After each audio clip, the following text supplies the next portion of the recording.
5ই আগস্টের পরে কোনো পুলিশ হত্যা হয়ে থাকে, থানা লুট হয়ে থাকে, অস্ত্র নিয়ে থাকে, সেটার জন্য তদন্ত হওয়া উচিত, দোষীদের বিচার হওয়া উচিত। পুলিশের ব্যাপারে যে ইনডেমনিটি দেওয়া হয়েছে, সেই পুলিশ 5ই আগস্ট পর্যন্ত একরকম, কিন্তু 5ই আগস্টের পরে, যেমন আমি মুক্তিযোদ্ধা কমান্ডার ছিলাম, আপনি বীর বিক্রম ছিলেন, 16ই ডিসেম্বরের পরে শত শত রাজাকার আমার কাছে আত্মসমর্পণ করছে। আমি কাউকে হত্যা করে নেই, সবাইকে জেলে পাঠিয়ে দিয়েছি, তার বিচার হোক। আমার কথা হলো 5ই আগস্ট 2024 সনের পরে এই যে এত থানা লুট হয়েছে, এত পুলিশকে হত্যা করা হয়েছে, তারা তো তখন যুদ্ধ করে নাই, তারা তো নিরপরাধ।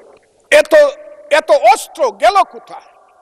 স্বরাষ্ট্রমন্ত্রী নিশ্চয়ই আমার নেতা, উনিও শুনছেন আমি কথাগুলো বলছি। 5ই আগস্টের পরে যে ঘটনাগুলো হয়েছে, সেগুলো তো কোনো আইনে ইনডেমনিটি পাওয়ার কথা না।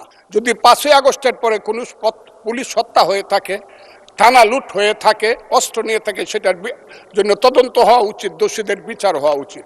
আর 5ই আগস্টের আগে পুলিশ যা করেছে, তারা রাষ্ট্রীয় বাহিনী, তারা যদি অন্যায় করে থাকে, মরে গেছে, বিচার হোক। কিন্তু আমি মনে করি তারাও এই দেশের নাগরিক, পুলিশেরও মা বাবা আছে, তাদেরও সন্তান আছে, তাদের সন্তানও এতিম হয়েছে। অন্তত রাষ্ট্র তাদের কাছে গিয়ে বলা উচিত, তোমার সন্তান যেভাবেই নিহত হয়ে থাক, আমরা তোমাদেরকে দেখব।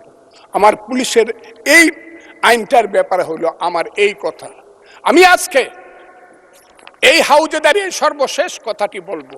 সর্বশেষ কথাটি হলো, আমার মাননীয় প্রধানমন্ত্রী, আমি যাকে ভীষণ শ্রদ্ধা করি, দেশকে উনি চালাতে পারবে না আমি জানি। দিনের পর দিন, মাসের পর মাস, যতই বাহিরে বাহিরে চক্রান্ত হোক, ভিতরে কিন্তু যতই ভালো মানুষ দেখাক, যতই এখানে বিএনপির বিরুদ্ধে দাঁড়াবার চেষ্টা করুক, এটা হবে না। কিন্তু আমার নেতা, সংসদ নেতা কিন্তু অনেক মহান কাজ করেছে।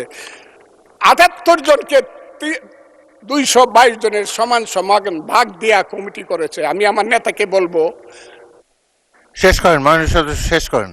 তার মা কিন্তু একসাথে দুধ খাইছে, কিন্তু সিরাজউদ্দৌলা আর মোহাম্মদী বেগ কিন্তু এক না। মোহাম্মদী বেগ কিন্তু সিরাজউদ্দৌলাকে হত্যা করেছিল। এই কথাটি বলেই আপনাকে ধন্যবাদ জানিয়ে আমার বক্তব্য শেষ। মাননীয় বিরোধী দলের নেতা, আপনি কিছু বলবেন?